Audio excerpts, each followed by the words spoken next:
Hello hi नमस्कार, आप सुन रहे हैं जागरण पॉडकास्ट का खबरनामा। मैं हूं आपके साथ शताक्षी सिंह।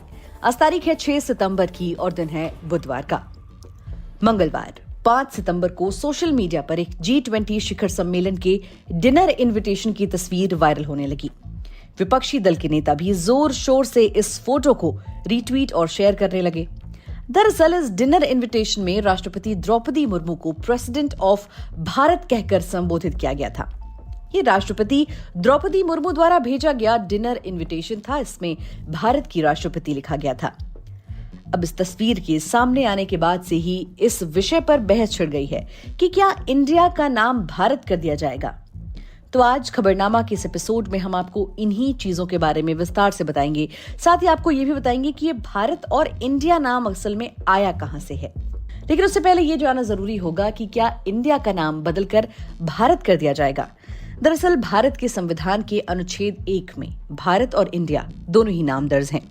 गौरतलब है कि G20 इनविटेशन के वायरल होने के बाद से ही नेता और क्रिकेटर्स समेत बहुत से लोगों को ये लगने लगा कि इंडिया का नाम बदलकर अब शायद भारत कर दिया जाएगा।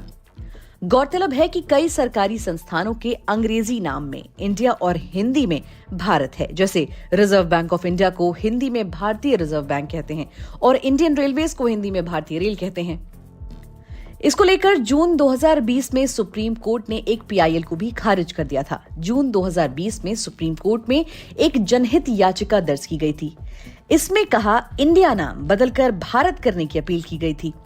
देश के सर्वोच्च न्यायालय सुप्रीम कोर्ट ने यह कहकर उस याचिका को खारिज कर दिया था कि संविधान में पहले से ही भारत और इंडिया दोनों नाम हैं। तो ये भारत नाम आया कहां से आखिर? देखिए, संविधान के पहले अनुच्छेद में देश के 2 नाम हैं, भारत और इंडिया। भारतवर्ष नाम महाभारत काल से संबंधित है। महाभारत के आदि पर्व में शकुंतला और हस्तिनापुर के राजा दुष्यंत के पुत्र का नाम था भरत। कहते हैं ऋषि कण्व ने भरत को आशीर्वाद दिया कि आगे चलकर वो चक्रवर्ती सम्राट बनेंगे और उनके नाम से भूखंड को भारतवर्ष के नाम से जाना जाएगा।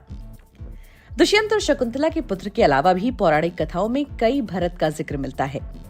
रामायण काल में राजा दशरथ के दूसरे पुत्र का नाम भरत था। नाट्य शास्त्र के रचयिता भरत मुनि थे। एक राजऋषि भरत का नाम भी प्रसिद्ध है, जिनसे जड़ भरत मुहावरा आया। मगध के राजा इंद्रद्युम्न के दरबार में एक भरत नाम के ऋषि थे। पद्म पुराण में एक दुराचारी ब्राह्मण भरत का उल्लेख किया गया है। ऐत्रेय ब्राह्मण में भी दुष्यंत पुत्र भरत ही भरत नामकरण के पीछे खड़े दिखते हैं। इस ग्रंथ के अनुसार भरत एक चक्रवर्ती सम्राट हैं। उन्होंने अश्वमेध यज्ञ किया और उनके राज्य का नाम भारतवर्ष पड़ा। मत्स्य पुराण में मनु को भरत कहा गया है क्योंकि उन्होंने प्रजा को जन्म दिया, भरण पोषण किया। जहां मनु का शासन था उसे भारतवर्ष कहा गया। अब ऐसे में सवाल ये उठता है कि ये भारत और इंडिया जो शब्द है ये संविधान में कहां से आए।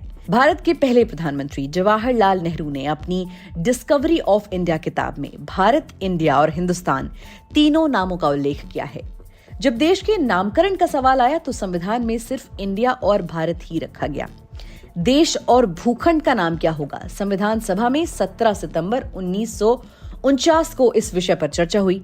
जब पहला अनुच्छेद पढ़ा गया, इंडिया जो कि भारत है, राज्यों का एक संघ होगा, ये सुनते ही संविधान सभा के सदस्यों के बीच मतभेद शुरू हो गया। संविधान सभा के कई सदस्यों को इंडिया नाम से आपत्ति थी। ये नाम उन्हें ब्रिटिश शासनकाल का परिचायक प्रतीत हुआ। हरि विष्णु कामत ने कहा कि पहला अनुच्छेद ऐसा होना चाहिए, भारत जिसे अंग्रेजी भाषा में इंडिया कहा जाता है। सेठ गोविंद दास का प्रस्ताव था कि भारत जिसे विदेशों में इंडिया के नाम से भी जाना जाता है। हरगोविंद पंत ने यह साफ तौर पर कहा कि उत्तर भारत की जनता भारतवर्ष नाम चाहती है। पंत ने कहा, इंडिया नाम के प्रति इतना लगाव क्यों है, ये मैं और बाकी सदस्य समझने में असमर्थ हैं। हमें ये नहीं भूलना चाहिए कि ये नाम हमें विदेशियों ने दिया था। हमारी संपत्ति और संपदा की कहानियां सुनकर उनका लालच बढ़ा। संपत्ति लूटने के लिए उन्होंने हमारी आजादी तक छीन ली। इसके बावजूद अगर हम इंडिया नाम को चुनेंगे तो उससे यही साबित होगा कि हमें इस नाम का इस्तेमाल करने में कोई शर्म नहीं है। वो नाम जिसे विदेशी शासकों ने हम पर थोपा है। सदस्यों की बातों पर गौर नहीं किया गया। गौरतलब है कि इसी सभा में देश का भविष्य की एक झलक दिख गई थी, ऐसा विशेषज्ञों का कहना है। तो क्या सच में इंडिया नाम अंग्रेजों ने दिया था? देखिए, राष्ट्रीय स्वयंसेवक संघ के प्रमुख मोहन भागवत ने कुछ दिनों पहले ही कहा है कि हमें इंडिया नाम का इस्तेमाल बंद कर देना चाहिए और भारत नाम का ही इस्तेमाल करना चाहिए। दुनिया में कहीं भी चले जाइए, भारत का नाम भारत ही रहेगा। हमें अपने देश का नाम भारत ही बोलना चाहिए और भारत ही लिखना चाहिए। G20 संबंधित कुछ आमंत्रण पत्र वायरल हुए जिसमें द्रौपदी मुर्मू को भारत की राष्ट्रपति कहा गया। G20 सम्मेलन के बुकलेट्स में भी भारत ही लिखवाया गया है। ये लिखा गया है कि इस देश का आधिकारिक नाम भारत है। सोशल मीडिया, भाजपा नेता और भाजपा कार्यकर्ता भी भारत नाम का स्वागत कर रहे हैं। ये भी कहा जा रहा है कि इंडिया नाम अंग्रेजों ने दिया है। अब सवाल ये है कि क्या सच में हमें अंग्रेजों ने पहली बार इंडिया कहा था? देवदत्त पटनायक के मुताबिक हमारे देश को भारत नाम ग्रीस के मेगास्थनीज ने कहा था। ये तकरीबन 2300 साल पहले की बात है। उत्तर पश्चिम में बहने वाली सिंधु नदी को ग्रीक भाषा में इंडस नाम से जाना जाता था। खबरों की माने तो इंडस शब्द लैटिन भाषा से लिया गया है।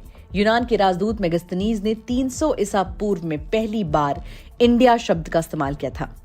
अगर ऐतिहासिक दस्तावेजों और लेखों की माने तो भारत शब्द अंग्रेजों की देन नहीं है। अब ये हिंदुस्तान नाम कहां से आया? कहते हैं हिंदुस्तान नाम हिंदू शब्द से आया है। हिंदू शब्द संस्कृति के सिंधु शब्द से आया। वो सा और हा बोलते थे। फारसियों ने सिंधु को बदलकर हिंदू किया। 262 ईस्वी में ईरान के सासानी सम्राट शापुर प्रथम के नक्शे रुस्तम शिलालेख में हिंदुस्तान शब्द का इस्तेमाल किया गया। एक मान्यता ये भी है कि हिंदू कुश पर्वत के पीछे बसे भूखंड को हिंदुस्तान नाम दिया गया। अरब के लोगों ने हमारे देश को अल हिंद नाम दिया। जब तुर्क आक्रमणकारियों ने भारतीय उपमहाद्वीप में अपनी सल्तनतें बनाई, तब उन्होंने भी इस भूखंड के लिए हिंदुस्तान नाम का इस्तेमाल किया। दिल्ली के मामलुक सल्तनत ने भी इस प्रांत को हिंदुस्तान ही कहा। तो दोस्तों, ये था भारत, इंडिया और हिंदुस्तान का पूरा मतलब और पूरा विश्लेषण।